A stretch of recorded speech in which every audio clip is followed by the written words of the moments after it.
या उन्हाळ्यामध्ये दूध व्यवसाय कशा प्रकारे सांभाळायचा आणि त्याच्यामध्ये कशा प्रकारे मात करायची. बाजार नाहीये म्हणून मिल्क चार्जर वापरलं पाहिजे. ते का वापरलं पाहिजे? दूषित असलेल्या पाण्याचा जास्त डोस गेला त्याची पण रिएक्शन येते, म्हणून पचनक्रिया अवघड होते. चारा जर कमी गेला तर दूध कमीच बनणार आहे. दूध काय पाण्यापासून थोडी बनतं. तुमचा चारा जर केमिकलचा असेल, तुमचा खुराकामधून तुमचं केमिकल जात असेल, पाण्यामधून तुमचं केमिकल जात असेल, तर होणारे जे साईड इफेक्ट आहे त्याचं कॉन्सन्ट्रेशन काय होतं उन्हाळ्यामध्ये वाढतं. पोची कधी येतो? शरीर कमजोर झाल्यावर. माशा कधी येतात? अपचन झाल्यावर.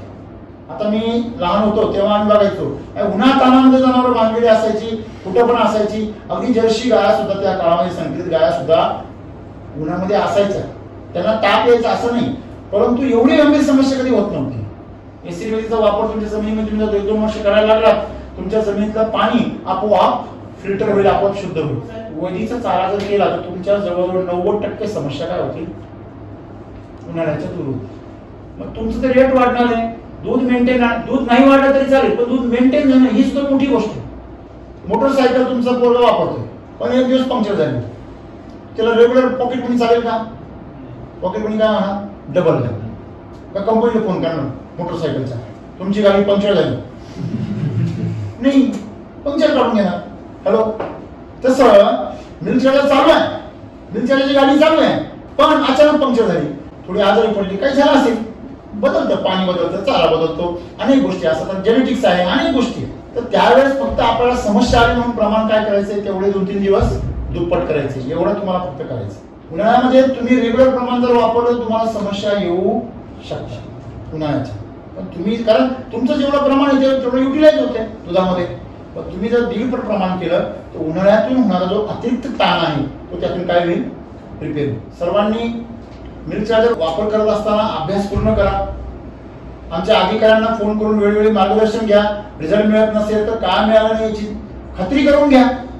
आजपर्यंत 100% वापरणाऱ्या एकाही शेतकऱ्याला रिझल्ट मिळाला नाही असा शेतकरी आम्हाला भेटलेला नाही. मिनरल मिक्सरची बरोबरी मिल्क चार्जर बरोबर करण्याची सर्वात मोठी घोडचूक करू नका. म्हणजे ज्यावेळेस गाईच्या पोटामध्ये चारा जातो फ्लोराच्या रूपाने आणि फोनाच्या रूपाने तिथे काही मायक्रोब्स तिथे डेव्हलप होतात, त्या मायक्रोब्सला स्वतःला अन्न हवं, ते अन्न पुरवण्याचं काम कोण करतं? Milk charger. मिल्क चार्जर हे औषध नाहीये. ते एक जणांनी काय प्रश्न विचारला होता की हे एकच औषध सगळ्यांना कसं काय काम? मी मुळात औषधच नाही. त्यांना प्रश्न पडतो की एकच प्रोडक्ट सगळ्यांना कसं काम करतं? हे सगळ्यांवर काम करतच नाही. ते जनावराच्या पचनक्रियेवर काम करतं, जनावराच्या संस्थांवर काम करतं, पेशीवर काम करतं.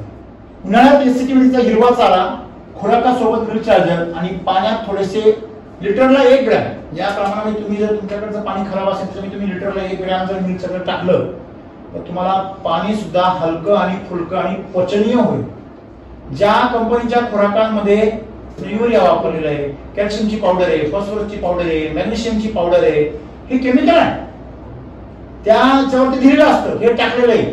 असे प्रोडक्ट चुकूनही वापरू नका, कारण ते शरीरात गेल्यावरती क्षार आहेत, ते पाणी ओढतात, तोंडाला काय पडतात? कोरड. शेतकरी मित्र नमस्कार. Milk charger, milk charger, milk charger हे नाव सध्या महाराष्ट्रामध्ये प्रत्येक गोठ्यावरती आणि प्रत्येक शेतकऱ्याच्या दूध व्यावसायिकाच्या कानावरती पडतंय आणि त्यात सगळीकडे गुंजतंय. प्रत्येकजण शोधतोय मिल्क चार्जर कुठे मिळेल. हे मिल्क चार्जर हे शेतकरी का शोधताय आणि त्याचे रिझल्ट ऐकून बाकीचे शेतकरी चकित का होत आहे? याच्या पाठीमागे काय नेमकं कारण आहे? ते कारण आपल्याला जर शोधायचं असेल तर आपण त्याचा अभ्यास करणं गरजेचं आहे. आजपर्यंत आपण ह्याच्यावरती कमीत कमी 5 ते 6 व्हिडिओ आपण बनवले आहेत की मिल्क चार्जर काय आहे, ते कसं वापरावं, त्याच्यावरती जे प्रश्न असतात शेतकऱ्यांचे त्या प्रश्नांवरती आपण एक व्हिडिओ बनवलेला आहे. अशा प्रकारचे आपले 4-5 व्हिडिओ आहेत.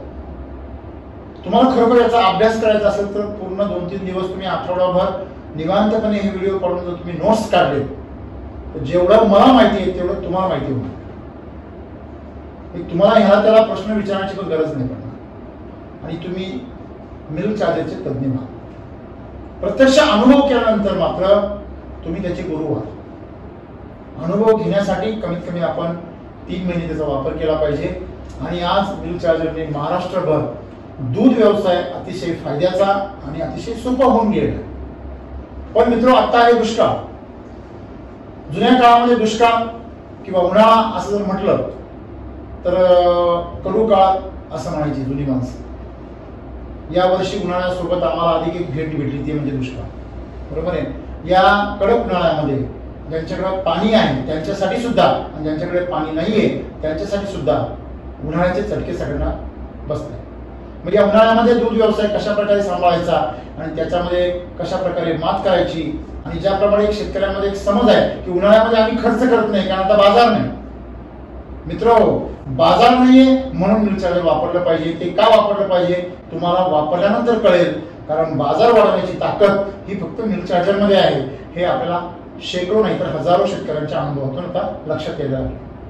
पण त्याच्यासाठी पाहिजे सातत्य, आणि त्याच्यासाठी पाहिजे नियोजन, आणि तुमच्याकडे पाहिजे संयम, आणि थोडासा गुडघ्यातला मेंदू आपण इथपर्यंत सरकवण्याची तयारी पाहिजे। मित्रांनो, मी तुमचा मित्र आहे, मी तुमच्यासारखा शेतकरी आहे, म्हणून मला तुमच्या वेदना कळतात, आणि त्या वेदना दूर व्हाव्या म्हणून मी तुम्हाला त्या वेदनांची जाणीव करून देतो। आता या ठिकाणी आपण बघतोय की उन्हाळ्यामध्ये दूध व्यवसाय येणाऱ्या ज्या समस्या आहेत त्यांच्यावर उपाययोजना कशा कराव्या, दूध व्यवसाय फायद्यामध्ये कसा आणायचा, यावर आपण पटपट माहिती घेऊया। मित्रांनो, समस्या काय तर बरं उन्हाळ्यामध्ये समस्या पहिल्या आहे पचनक्रिया सुरळीत न राहणे। का बरं पचनक्रिया सुरळीत राहत नाही? त्याच्या पाठीमागे कारण आहे। मोठ्या प्रमाणामध्ये ऊर्जा खर्च होते कशावरती? तापमान संतुलनासाठी। आपल्याला बघा बसल्या बसल्या भूक लागते, काही नाही नुसतं बसलं दिवसभर थोडं ऊन सहन केलं तरी भूक लागते। मित्रांनो, तर या जनावरांना तर दूध बनवायचं आहे। 1 लिटर दूध बनवण्यासाठी त्यांना 400 लिटर रक्त त्यांना शरीरातून फिरवावं लागतं। मग 20 लिटरचं दूध असेल, 10 लिटर दूध असेल तर गुणिले 400 करा, तुम्हाला उत्तर मिळेल। अहो, तेवढं पाणी जरी विहिरीतून काढायचं असेल तरी किती वीज खर्च होते। मग एवढी ऊर्जा त्या जनावरांची खर्च होत असेल, टिल्लो मोटर लावली तर तुम्हाला माहिती आहे त्याला किती वीज लागते, बरोबर आहे। मग त्या गायीच्या शरीरामध्ये एवढी ऊर्जा खर्च होते तेव्हा त्या जनावरांची काय परिस्थिती असेल ह्याची कल्पना केली पाहिजे। अतिरिक्त ऊर्जेची गरज तिला असते, ती तिला अन्नातूनच मिळणार। तिला काय पेट्रोल थोडी पाजणार आहे, कशाला जास्त ऊर्जा पाहिजे पेट्रोल पाजणार, असं नाही होऊ शकत, बरोबर आहे। त्याला तिला अन्नच लागणार। मग आहार आहे, ती आहारातून ही ऊर्जा खर्च करते, म्हणून तिला आहार आणि पचन याची जास्त गरज पडते, आणि पचनावर काय येतो? ताण निर्माण होतो। अजून दुसरी गोष्ट, उन्हाळ्यामध्ये जास्त पाणी पितात जनावर, जास्त पाणी पिण्यामुळे त्या पाण्यामध्ये असलेली टॉक्सिसिटी आहे, त्या पाण्याचं जे काही पचन आहे ते तिला पुन्हा नव्याने करावं लागतं, म्हणून पचनक्रियेवरती काय येतो? ताण येतो। बघा, आपण साधी सिंपल गोष्ट आहे, आपण उन्हाळ्यामध्ये कुठलं पण पाणी पित नाही, पण जर वेळ आली तर आपण थोडंसं पितो, आपला गळा थोडा ओला झाला पाहिजे। जास्त का नाही पित? कारण जास्त पाण्याचा डोस जर गेला, जसं एखाद्या केमिकलचं औषध आहे, थोडा डोस वापरला तर ते सहन करतं शरीर, पण जास्त डोस झाला तर त्याची रिॲक्शन येते, तसं दूषित असलेल्या पाण्याचा जास्त डोस गेला त्याची पण रिॲक्शन येते, म्हणून पचनक्रिया अवघड होते। त्याचबरोबर झाडांमध्ये पाणी कमी असतं, त्याच्यामुळे क्षारांचं प्रमाण वाढतं झाडाच्या आतमध्ये, तेव्हा पिकामध्ये जो चारा असतो चारामध्ये रेसिड्यूचं प्रमाण वाढतं, तेव्हा चाऱ्याचा सुद्धा बाधा होते, लवकर बाधा। त्याच्यानंतर दूध कमी होणे, दूध आटणे साहजिकच आहे। चारा जर कमी गेला तर दूध कमीच बनणार आहे। दूध काय पाण्यापासून थोडी बनतं, चाऱ्यापासून बनणार आहे। मग चारा कमी झाला की दूध आपलं कमी होतं, पचनक्रिया ढासळली की दूध कमी होणार आहे, कारण वेस्ट वाढणार आहे, बरोबर आहे। मग वेस्ट वाढलं तुमचं पण नुकसान वाढणार आहे, दूध कमी होणार आहे। फॅट आणि एसएनएफ साहजिकच कमी होणार आहे। तुम्हाला मी सांगितलं नेहमी की फॅट आपल्याला मिळतं चाऱ्यामधून आणि एसएनएफ मिळतो खुराकमधून, दोघांचंही प्रमाण किंवा त्याचं पचन कमी झालं तर साहजिकच तुमच्या जनावरांचे हे सगळं उत्पादन फॅक्टरीमधलं जे काही इनपुट आहे ते कमी झालं तर आउटपुट सुद्धा कमी होणार आहे। रिपीट ब्रीडिंग होतं, गर्भपात होतो। शेवटी साधी गोष्ट आहे, घरामध्ये जर पैसा यायचा कमी झाला तर सगळी कामं मंदावतात, थंडावतात, बंद पडतात। तसंच ऊर्जा जर कमी पडली, ऊर्जेचा स्रोत आहारातून कमी पडला तर तुमचं सगळे समस्यांना काय होणार आहे? तोंड फुटणार। लंपी, त्वचारोग यासारखे आजार प्रतिकारशक्ती कमी झाल्यामुळे होतात, इन्फेक्शनमुळे होतात, बरोबर आहे। मोठ्या प्रमाणात लोक तणनाशक वापरतात, त्याचा पण देखील इफेक्ट आहे, कारण या दिवसांमध्ये तणनाशकाचे रेसिड्यूचं कॉन्सन्ट्रेशन काय होतं? वाढतं। तुम्ही मारलेल्या फवारण्या, कीटकनाशक, बुरशीनाशक यांचं कॉन्सन्ट्रेशन रेसिड्यूच्या स्वरूपामध्ये वाढतं, बरोबर आहे। वासरू दगावणे, मगाशी जे तुम्ही जे रिपीट ब्लिडिंग म्हटलात ते पोटामध्ये जागा होतं आणि हे मात्र बाहेर आल्यावर जागा होतं. बस एवढाच फरक आहे. आपल्याला वाटतं बाबा गर्भपात वेगळा आणि वास्तू जन्माला वेगळा, अजिबात नाही. प्रकृती दृष्टीने फक्त वर्गातला बदल आहे. तो खालच्या वर्गात होता, हा वरच्या वर्गात, एवढाच फरक. लहान बाळ जन्माला आलं तर साऱ्या गावाला कळत नाही, त्या घरातल्या माणसांना माहिती असतं बाळ जन्माला आलं. पण जेव्हा ते पहिलीला जातं साऱ्या गावाला कळतं, कमीत कमी त्या गल्लीत तरी कळतं. ज्यावेळेस तिचं लग्न होतं ते साऱ्या तालुक्याला कळतं त्याचं लग्न होतं. म्हणजे तोपर्यंत ते आहे का नाही हे माहिती नसतं तालुक्यात. सिंपल तसंच आहे. तुमचं जे बाळ आहे हे पोटामध्ये गर्भधारणाच होत नाहीये, इथपासून सुरुवात आहे. तुमचं ब्लिडिंग होत नाहीये. तुम्ही ज्यावेळेस गाय, काही लोकांची माजावच येत नाही, आली तर ती टिकत नाहीये आणि हीट अति जादा झाल्यामुळे ती उलटते. त्याच्यानंतर ती गर्भपात होतो आणि तिसरी गोष्ट वासू जागा होतं. ह्या वेगवेगळ्या स्टेजेस आहेत. ह्या होण्याचं कारण मूळ काय आहे? एक्स्ट्रा हीट वाढणं पण आहे, त्याचं तापमानाचं नियंत्रण आणि पोषणाची कमजोरी, या दोन्ही पण गोष्टी कारणीभूत आहेत. मायांग बाहेर येणे ही समस्या टॉक्सिसिटीची आहे. मूलद्रव्यांचं असंतुलन आहे. म्हणजे गर्भाची वाढ जास्त होते आणि तिथले जे बाकीचे अवयव आहेत त्यांची वाढ व्यवस्थित होत नाही. लक्षामध्ये असा जो प्रकार आहे तो प्रकार आपल्या या ठिकाणी बघायला मिळतो. पण तुम्हाला जर ही समस्या जाणून द्यायच्या नसतील, तुम्हाला त्याला संतुलित पोषणाची गरज आहे आणि प्राकृतिक पोषण पाहिजे. या दिवसामध्ये कृत्रिम पोषण म्हणजे रासायनिकचं जे काही पोषण आहे, म्हणजे तुमचा चारा जर केमिकलचा असेल, तुमचा खुराकामधून तुमचं केमिकल जात असेल, पाण्यामधून तुमचं केमिकल जात असेल, तर होणारे जे साईड इफेक्ट आहे त्याचं कॉन्सन्ट्रेशन काय होतं? उन्हाळ्यामध्ये वाढतं. लक्षात बरोबर आहे. तुम्हाला पावसाळ्यामध्ये, हिवाळ्यामध्ये विहिरीचं पाणी चांगलं लागतं, पण तेच पाणी, त्याच विहिरीचं पाणी उन्हाळ्यामध्ये कडसर लागतं. बरोबर आहे. ब्लिडिंग होणे, सगळ्यातून मूत्रमार्गातून रक्त येणे. शेवटी आपण पाठीमागे अभ्यास केलेला आहे. एंडोथेलियम सेल असतील, त्यांचं कार्य कमजोर होतं. त्यांच्या कार्यावर जर डिफेक्ट झाला तर ज्या डेथ सेल आहेत त्यांचं प्रमाण वाढतं.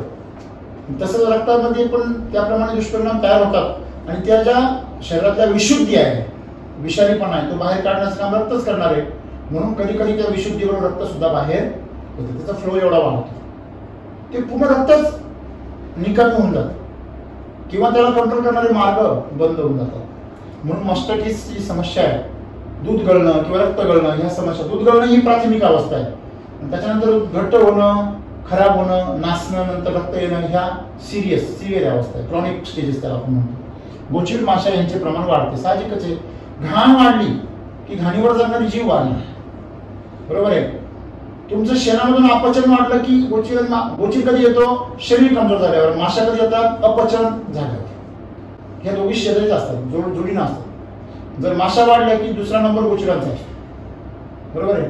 त्यांना मेजवानी असते. म्हणून संपूर्ण जी योजना आहे ती कशामुळे? अपचन असेल किंवा कुपोषण असेल. आता ह्याच्या पाठीमागे टॉक्सिसिटीचा फार मोठा रोल आहे. ह्याच्यापूर्वी ही उन्हाळा येत होता का नाही? आता मी लहान होतो तेव्हा आम्ही बघायचो उन्हाळ्यात तानामध्ये जनावर बांधलेली असायची, कुठं पण असायची. अगदी जर्सी गाया सुद्धा त्या काळामध्ये, संकरित गाया सुद्धा उन्हामध्ये असायच्या. त्यांना ताप यायचा असं नाही, परंतु एवढी गंभीर समस्या कधी होत नव्हती. आज त्या काळामध्ये रोग काहीतरी 5% होते आणि 95% आरोग्य होतं. आज आरोग्य मोजकं 30 ते 40% आहे, बाकी सगळं 60-70% काय रोगच आहे. शेतकरी तोट्यामुळे ह्याच्यामुळे. लक्षामध्ये कारण आपण जाणून घेऊया मित्रांनो. पाण्याची गुणवत्ता, TDS, pH, EC, विषाक्तपणा, आपल्याला माहिती रासायनिक खतं आपण वापरतो, सगळीकडचं पाणी दूषित झालं, याला काही तज्ञाची गरज नाही. आपण फिल्टर करून पितो, जनावरांना फिल्टर करून पाजतो का आपण? ते पण जीवच आहे ना, राईट. झाडं जळून जातात, जनावर जळून नाही जात. ते अशा प्रकारची लक्षणं दाखवतो जेवढे आपण आतापर्यंत पाहिलं. निखास चारा व निकृष्ट पोषण. आमचा चारा जो आहे बघा, जे जैविक शेती करतात, जे ऑर्गॅनिक शेती नावाने ढोर वाजवतात, त्यांचा चारा निकस होऊन जातो. तो कसदार असण्याची शक्यता 1% आहे, 99% नसतोच, बरोबर आहे. कारण माती विषारी झालेली आहे, तिच्यामध्ये कस नाहीये, तुम्ही आवरून काहीच टाकत नाही, बरोबर आहे. तुम्ही रेसिड्यू असलेलं अन्न दिलं एक वेळ चांगलं, पण अजिबात अन्न देणं हे मरणाचं लक्षण आहे, बरोबर ना. म्हणून थोडंफार दूषित का होईना पण पाणी प्यायला द्या, अन्न द्या, त्याशिवाय जगू शकत नाही. परंतु अजिबात न देणं चुकीचं आहे. तसं ऑर्गॅनिक मध्ये किंवा जैविक मध्ये अजिबात अन्न मिळत नाही, नवीन नवीन पोषण मिळतच नाही, आहे त्याच्यामध्ये भागवा, कसं काय जगवा हा प्रश्न आहे. आणि म्हणून निकस आणि निकृष्ट किंवा विषारी म्हणजे रसायनामुळे विषारी झालेला चारा, असं दोन्ही प्रकारे मार आज शेतकऱ्यांवर पडते. आणि त्याच्यामुळे तो चारा खराब झाला की जनावरांना त्रास होतो पचनाचा. गोठ्यामध्ये अस्वच्छता ठेवली किंवा व्यवस्थापन जर नसेल व्यवस्थित तर त्याच्यामुळे सुद्धा अशा प्रकारे साईड इफेक्ट त्याचा होतो. आता याच्या उपाययोजना काय करायच्या, आपण काही फिजिकली उपाययोजना शेतकरी करतात त्यापैकी काही बघूया. पहिला म्हणजे तापमान मेंटेन करायचं उन्हाळ्याचं. सूर्यनारायणात आपण काही आणू शकत नाही, परंतु आपण काय करू शकतो, फॅन बसवू शकतो, फॉगर लावू शकतो, ज्यांना शक्य आहे ते फॉगर लावू शकतात. काय फार मोठा खर्च नाहीये. एक पाण्याची टाकीवर ठेवा बरोबर उंचावर, त्याला खाली फॉगर नळी वगैरे लावा, तुमच्याकडे ड्रिप वगैरे सगळं असतं, खाली फॉगर लावा. एखादी किलोमीटर असेल चालवा की 10-15 मिनिटं, एक तासातून 1-2 मिनिटं चालवली तर पुष्कळ झाली ना, 1-2 मिनिटं. अशा प्रकारे टायमर बसवा तिला, पण बसायची गरज नाही.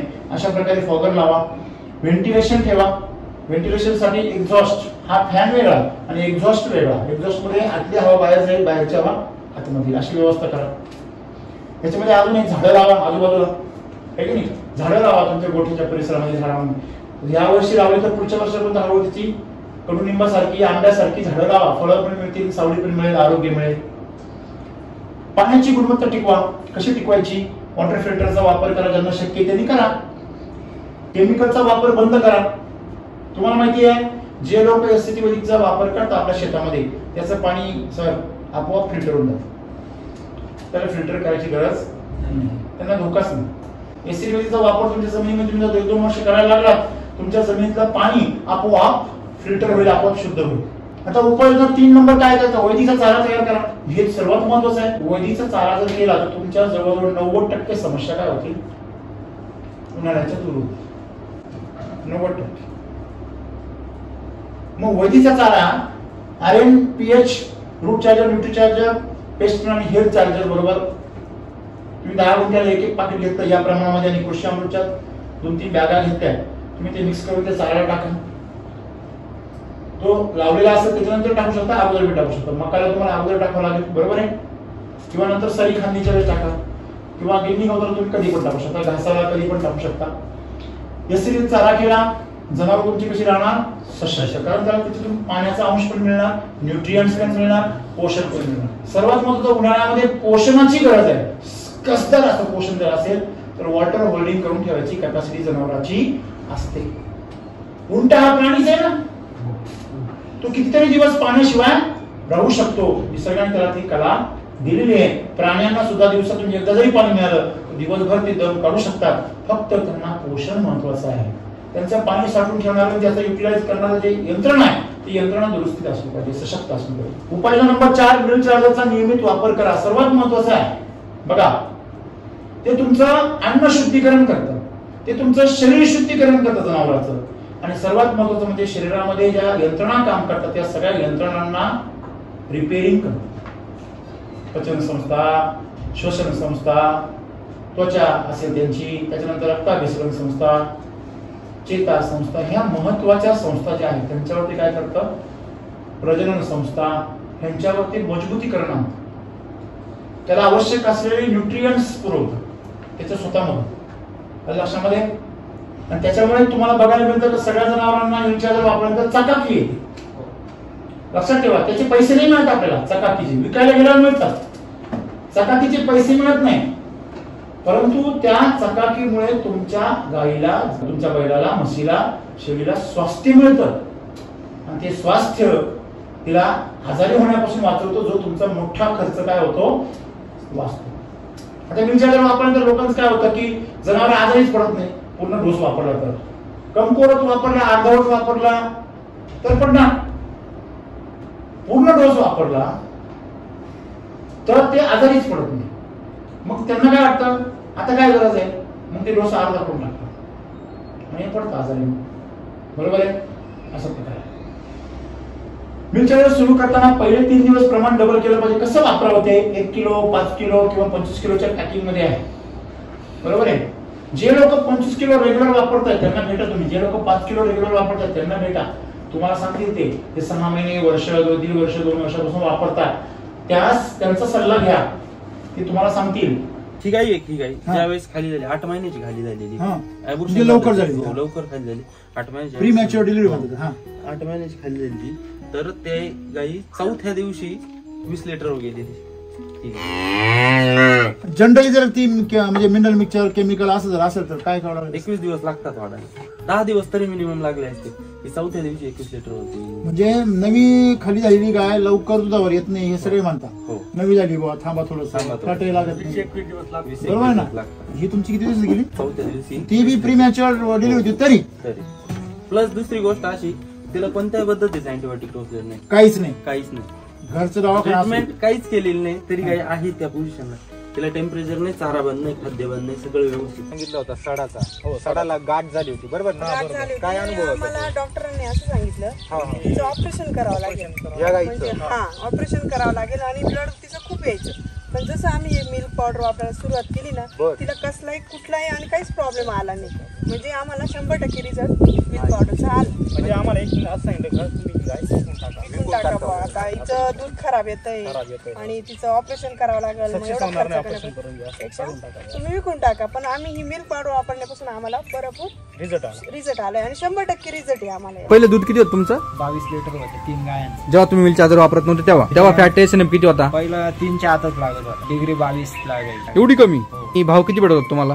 भाव त्यावेळेस 29 रुपये होता. आणि तुम्ही मिल्क चार्जर सुरू केल्यानंतर खूप फरक वाटला आणि त्याच्यानंतर रेट पण वाढले, फुल रेट भेटायला लागले 34 रुपये. 6 रुपये प्रति लिटर दूध माझं 22 लिटर होतं, त्याच्यानंतर 34 लिटर वगैरे 12 लिटर दूध वाढलं. 12 लिटर वाढेल. 3च गायांचं माझा 5 किलोचा खर्च जाऊन मला 2-3 हजार रुपये जास्त झाले महिन्याचे. टोटल हिशोब केलाय, म्हणजे फॅट एसएनएफ वगैरे दुधाचा खर्च सगळं जाऊन 6,000 रुपये होत्या. त्याच्यामध्ये 1625 रुपये बॅगचे जाते. म्हणजे एक्स्ट्रा पाहिजे ना? हो, एक्स्ट्रा. दुधाचे व्यतिरिक्त 22 लिटरचा हिशोब होता, त्याच्यानंतर 34 झाल्यानंतर 6,000 रुपये माझे वाढले. म्हणजे 100 रुपये रोजाने हिशोब केला तर 3,000 वाढत्या, 200 रुपये पूर्ण टोटल हिशोब केला तर 200 रुपये रोज पडतो मला. आणि ते 5 किलोचा खर्च सोडून तुम्हाला किती रुपये महिन्याला वाढले?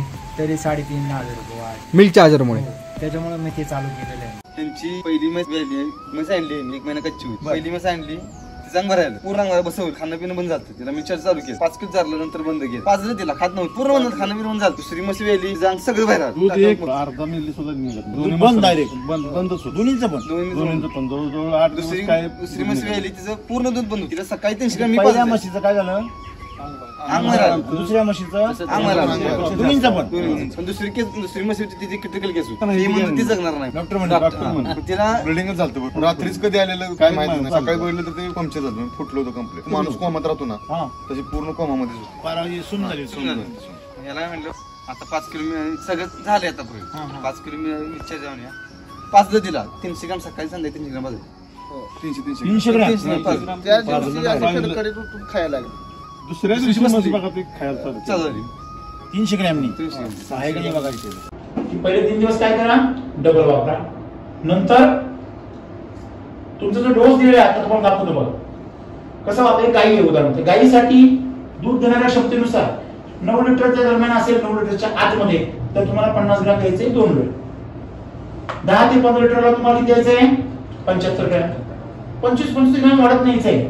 16 ते 20 100, 21 ते 25 150, 26 ते 30 200 आणि 31च्या पुढे 250 एवढं ग्रॅम द्यायचं.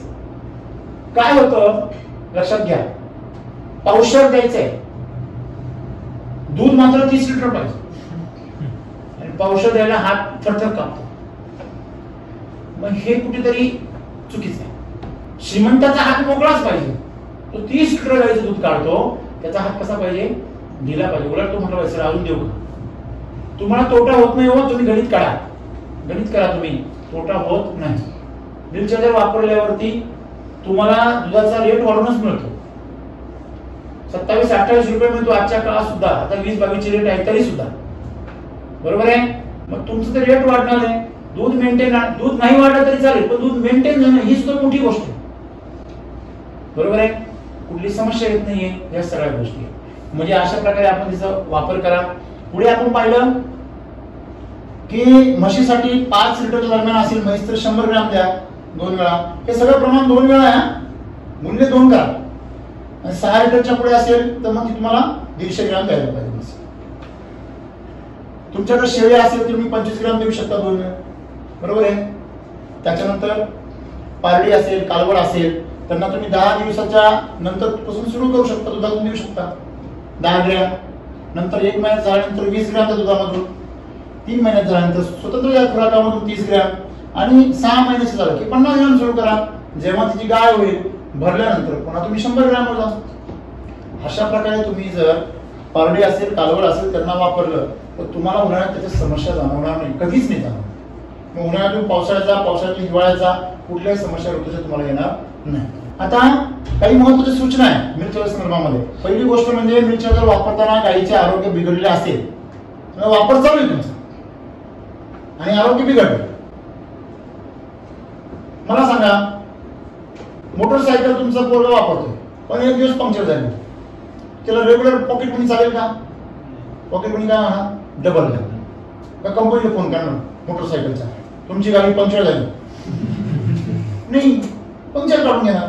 हॅलो, तसं मिल्क चार्जर चालू आहे, मिल्क चार्जरची गाडी चालू आहे पण अचानक पंक्चर झाली, थोडी आजारी पडली, काय झालं असेल, बदलतं, पाणी बदलतं, चारा बदलतो, अनेक गोष्टी असतात, जेनेटिक्स आहे, अनेक गोष्टी. तर त्यावेळेस फक्त आपल्याला समस्या आली म्हणून प्रमाण काय करायचंय, तेवढे 2-3 दिवस दुप्पट करायचे, एवढं तुम्हाला फक्त करायचं.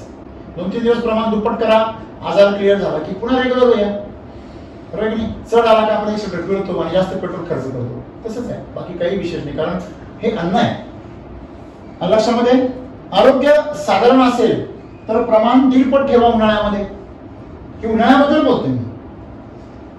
उन्हाळ्यामध्ये तुम्ही रेग्युलर प्रमाण जर वापरलं तुम्हाला समस्या येऊ शकतात उन्हाळ्याच्या, पण तुम्ही कारण तुमचं जेवढं प्रमाण आहे तेवढं युटिलाइज होते दुधामध्ये, पण तुम्ही जर 1.5 पट प्रमाण केलं तर उन्हाळ्यातून होणारा जो अतिरिक्त ताण आहे तो त्यातून काय होईल, रिपेअर होईल. आपण जर पुढचा मुद्दा पाहिला, तुमच्या जनावरांचं आरोग्य जर सुंदर असेल, काही त्रास नसेल, तर तुम्ही आहे ते प्रमाण तुमच्या वैदिकच्या चाऱ्याबरोबर रेग्युलर ठेवू शकता. रेग्युलर प्रमाण ठेवण्यासाठी तुमच्याकडे वैदिकचा चारा असणं अत्यंत गरजेचं आहे, हे लक्षात ठेवा. म्हणजे मिल्क चार्जर वापरत असताना सर्वात महत्वाची गोष्ट कोणती आहे की त्याचा अभ्यासपूर्वक वापर केला पाहिजे. एक सामान्यपणे शेतकऱ्यांची समस्या काय आहे की आजूबाजूला कोणीतरी समजा त्याला सांगतं काय मी वापरलं होतं रिझल्ट नाही आला. कालची सांगलीवरची घटना तुम्ही पाहिली असेल याच्यावरती व्हॉट्सअपवरती. मिनरल मिक्सचर विकणारा एक मित्र होता, तरुण मित्र, तो डायरेक्ट काय कमेंट्स करत होता, या कंपन्या लुटतात, यांच्या नादी लागू नका, है की नाही, मी वापरली आहे, माझ्याकडे 15-16 गाई आहे. जेव्हा प्रत्यक्ष चौकशी केली तेव्हा तो मिनरल मिक्सचरचा विक्रेता होता, त्याला मिक्सरची किंमत पण सांगता येईल आणि डोस पण सांगता येईल, तो 10 ग्रॅम प्रमाणे सांगत होता, बरोबर आहे मित्रांनो. काय होतं, अशा प्रकारच्या काही अपप्रवृत्ती समाजामध्ये असतात आणि आता काय लोकांना या सोशल मीडियाच्या माध्यमातून बोलायला काय त्यांची चेहरा पण दाखवायची गरज पडत नाही, बरोबर आहे. फेक अकाउंट करतात, फेक कमेंट्स करतात, त्याच्यामुळे जास्त या लोकांवर अवलंबून न राहता तुम्ही स्वतः प्रयोग करणं गरजेचं आणि तो प्रयोग तुम्ही जर नाही केला तर तुमचं नुकसान होणार आहे. तुम्ही एका चांगल्या तंत्रज्ञानापासून स्वतःला काय होणार आहे, वंचित राहणार आहे आणि या सगळ्या चक्रव्यूहामध्ये तुम्ही स्वतःला फसवून घेणार आहे. म्हणून सर्वांनी मिल्क चार्जर वापर करत असताना अभ्यास पूर्ण करा. आमच्या अधिकाऱ्यांना फोन करून वेळोवेळी मार्गदर्शन घ्या. रिझल्ट मिळत नसेल तर काय मिळालं नाही याची खात्री करून घ्या. आजपर्यंत 100% वापरणाऱ्या एकाही शेतकऱ्याला रिझल्ट मिळाला नाही असा शेतकरी आम्हाला भेटलेला नाही. कुठेतरी त्याच्या व्यवस्थापनामध्ये दोष आम्हाला आढळला, तो दुरुस्त केला आणि त्याला तात्काळ काय मिळाला, रिझल्ट मिळाला. मित्रांनो, त्याच्यामुळे मिनरल मिक्सचरची बरोबरी मिल्क चार्जर बरोबर करण्याची सर्वात मोठी घोडचूक करू नका, जी आम्हाला काय लागली, सवय, बरोबर आहे. त्यामुळे या ठिकाणी आपण सर्वांनी अभ्यासपूर्वक याचा वापर जर केला तर उन्हाळ्यापासून आपण आपल्या जनावरांची जी काही समस्या येतात त्या समस्यांचे सहज निराकरण करू शकतो. उन्हाळ्यात मिल्क चार्जर प्रमाण 1.5 पट करावे, कारण फार मस्त सुंदर माहिती मित्रांनो. कारण जनावरे उन्हाळ्यामध्ये पाणी जास्त पितात, अन्न कमी खातात, त्यामुळे ऊर्जेचे निर्माण कमी होतं. मग त्यांच्यामध्ये काय निर्माण होतो, स्ट्रेस. स्ट्रेस म्हणजे तणाव, ज्याला आम्ही म्हणतो. तणाव निर्माण झाल्यामुळे त्यांची ऊर्जा आणखी कमी होते, प्रतिकार शक्ती घालावते. ज्यावेळेस ती खालावते त्यावेळेस रोगांना आमंत्रण होतं, समस्यांना निमंत्रण होतं. म्हणून 1.5 प्रमाण, जे वरचं जे 1.5 प्रमाण आहे ते कशामुळे वापरायचे? उन्हाळ्याच्या स्ट्रेस. जठराग्नी शांत पडतो. या काळामध्ये मिल्क चार्जर आपण जर डबल केलं, 1.5 केलं तर तुमचं जठराग्नी पेटण्यासाठी काय होते? मदत होते. काय होतं? उष्णता वाढत असल्यामुळे जनावर काय करतं? जास्त पाणी पितं, बरोबर आहे. त्याच्यामुळे अशा कंडिशन मध्ये जर त्याला मिल्क चार्जर मिळालं तर त्याची अतिरिक्त ऊर्जेमुळे त्याची पचनक्रिया जी थंडावली होती ती काय होते? सक्रिय होते. कारण त्याच्यामध्ये जी काही फ्लोरा आहे, फोना आहे, सॉरी, फ्लोरा आणि फोना दोन्ही पण त्याच्यामध्ये. म्हणजे ज्यावेळेस गाईच्या पोटामध्ये चारा जातो फ्लोराच्या रूपाने आणि फोनाच्या रूपाने तिथे काही मायक्रोब्स तिथे डेव्हलप होतात, त्या मायक्रोब्सला स्वतःला अन्न हवं, ते अन्न पुरवण्याचं काम कोण करतं? Milk charger. मग ती जी कामगार मंडळी आहे, जीवाणू आहे आतमध्ये, ते सगळे सशक्त होतात आणि प्रतिकार शक्ती त्यांची पचनक्रिया वाढल्यामुळे वाढते. मिल्क चार्जर जनावरांच्या शरीरामध्ये तापमान बॅलन्स करण्यासाठी काय करतं? मदत करतं. तुम्हाला जर जनावर ताप आला ना, तुम्ही अर्जंट त्याच्यामध्ये असे अनेक शेतकरी त्यांनी सांगितलं साहेब फार क्रिटिकल कंडिशन झाली, डॉक्टरनी पण गाय सोडून दिली किंवा म्हैस सोडून दिली, अशा वेळेस आम्ही मिल्क चार्जर 200, 200, 300, 300 ग्रॅम मन म्हणून चाललं तर गाय उठून बसली, म्हैस उभी राहिली. म्हणजे अनेक अशा जनावरांचे प्राण त्याच्यामुळे वाचले. हे आपल्याला भेटलेली काय? संजीवनी. उन्हाळ्यात कोरडा चारा पचवण्यासाठी काय करतं? ते मदत करतं. लक्षात ठेवा, तुमच्याकडे टायर आहे पण तो पंक्चर झालेला आहे, मग तो स्टेपनीला वापरू शकता का? नाही. तसं तुमच्याकडे पचन इंद्रिय आहे पण ते सक्रिय नाहीये, पण त्या सक्रिय करण्याचं काम मिल्क चार्जर करतं. तुमच्याकडे जीवाणू आहे पण ते सशक्त नाहीये, त्यांना सक्रिय करण्याचं काम करतो. तुमच्याकडे संस्था आहे, पचन संस्था असतात, विसर्जन संस्था, चेता संस्था, पण त्याला सशक्त नसल्यामुळे ते पूर्ण ताकदीने काम करत नाही, मग त्याला ते सक्रिय करतं. म्हणून मिल्क चार्जर हे औषध नाहीये. ते एक जणांनी काय प्रश्न विचारला होता की हे एकच औषध सगळ्यांना कसं काय काम? मी मुळात औषधच नाही. त्यांना प्रश्न पडतो की एकच प्रोडक्ट सगळ्यांना कसं काम करतं? हे सगळ्यांवर काम करतच नाही. ते जनावराच्या पचनक्रियेवर काम करतं, जनावराच्या संस्थांवर काम करतं, पेशीवर काम करतं. आणि पेशीचा आहार असल्यामुळे संपूर्ण त्याच्या शरीराच्या ज्या पेशी आहेत त्यांना आहार मिळतो, त्याची ताकद मिळते, ते सशक्त होतात आणि त्यांचे फंक्शन्स करण्यासाठी ते काय होतात? सक्षम होतात. आणि म्हणून मिल्क चार्जर जे आहे हे याला आम्ही संजीवनी म्हणतो, च्यवनप्राश म्हणतो. हे त्या पेशींना, सेल्सना नवं जीवन देतं. आणि नवीन जन्माला येणाऱ्या पेशी कशा जन्माला येतात? सशक्त आणि पूर्ण ताकदीने. म्हणून तर स्किन चोपडी होते ना. मला सांगा, स्किन चोपडी होते, दूध मेंटेन राहतं किंवा वाढतं, फॅट चांगला होतो, जनावरांची तब्येत शांत होते, त्याची चिडचिड कमी होते, दूध काढू देतं, समस्या बंद होतात. या सर्व गोष्टी म्हणजे दूध व्यवसाय कसा होतो? एकदम आरामशीर. हे कशामुळे होतं? सेलचा फूड येते म्हणून होतं. लक्षामध्ये. त्याच्यामुळे मिल्क चार्जर हे अन्न आहे, सर्वात मौल्यवान आणि पौष्टिक असं ते अन्न आहे. आपण त्याला खारी खोबरं सुद्धा नाही म्हणू शकत, त्याच्यापेक्षाही श्रेष्ठ आहे. ज्याप्रमाणे आपण म्हणतो केशर सगळ्यात महाग आहे, त्या दर्जाचं ते आहार आहे, बरोबर आहे. ते एक प्रकारे अमृत आहे. सगळ्या प्राण्यांसाठी काय आहे? अमृत आहे. आणि म्हणून उन्हाळ्यात एसिडिटीचा हिरवा चारा, खुराकासोबत मिल्क चार्जर आणि पाण्यात थोडेसे, लिटरला 1 ग्रॅम या प्रमाणाने तुम्ही जर तुमच्याकडचं पाणी खराब असेल त्याच्यामुळे तुम्ही लिटरला 1 ग्रॅम जर मिल्क चार्जर टाकलं तर तुम्हाला पाणी सुद्धा हलकं आणि फुलकं आणि पचनीय होईल त्या जनावरांसाठी. आज पाणी तुमचा त्रास देते ना, त्याच्यामध्ये 1 ग्रॅम प्रमाणे प्रति लिटर तुम्ही मिल्क चार्जर टाका. समजा 100 लिटर पाणी येते, किती ग्रॅम टाकायचे तुम्हाला? 100. बरोबर आहे. अशा प्रकारे तुम्ही जर केलं तर तुम्हाला सांगतो तुमचा दूध व्यवसाय हा पूर्णपणे चिंतामुक्त, समस्यामुक्त होऊन जाईल. लक्षामध्ये. जनावरांना उष्माघातापासून वाचवण्यासाठी काही गोष्टी तुम्ही अजून करू शकता. जनावरे उन्हात बांधण्याची, झाडाखाली बांधा, हे तर सगळ्यांना कळतं, बरोबर आहे की नाही. त्याच्यानंतर जाणीवपूर्वक काळजी घ्या. गोठ्यामध्ये थंड हवा खेळती याची काळजी घ्या. आजूबाजूला पडदे बिडदे असतात ते उन्हाच्या वेळेस बांधा, पण सकाळ संध्याकाळ ते काय करा? मोकळे सोडा.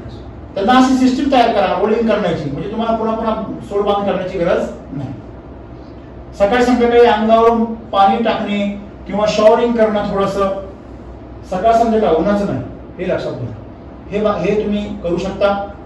त्यानंतर जनावरांच्या गोठ्यावर पत्रांवर तुम्ही ओलं बारदान असेल, पाचक असेल याचं मल्चिंग करा. हे पण एकदाच करावं लागणार आहे. हे पण तुम्ही करू शकता. ही छोट्या छोट्या गोष्टी आहे, फार मेहनत नाही याच्यामध्ये, फार खर्च पण नाहीये, पण कंटाळा करतो आपण, पण त्याचे फार मोठे परिणाम होतो आणि मोठा खर्च पण आपल्याला करावा लागतो. गोट्या बांधताना मित्रांनो दक्षिण उत्तर बांधा, म्हणजे पूर्व पश्चिम जी हवा आहे ती प्रत्येक जनावराला लागेल. तुम्ही जर पूर्व पश्चिम बांधला, हवा पण तशीच वाहते, मग प्रत्येक जनावराला ती मागची शिळी हवा मिळेल दुसऱ्याची. पण तुम्ही जर आडवा बांधला हवेला तर प्रत्येकाला सेपरेट हवा मिळेल, म्हणजे त्याला हवा खेळती राहते म्हणतो की नाही, तशा प्रकारे लक्षामध्ये. त्यानंतर उन्हाच्या बाबतीत सुद्धा तुम्हाला तुम्ही दक्षिण उत्तर बांधला तर एका बाजूने ऊन घुसेल, बरोबर की नाही.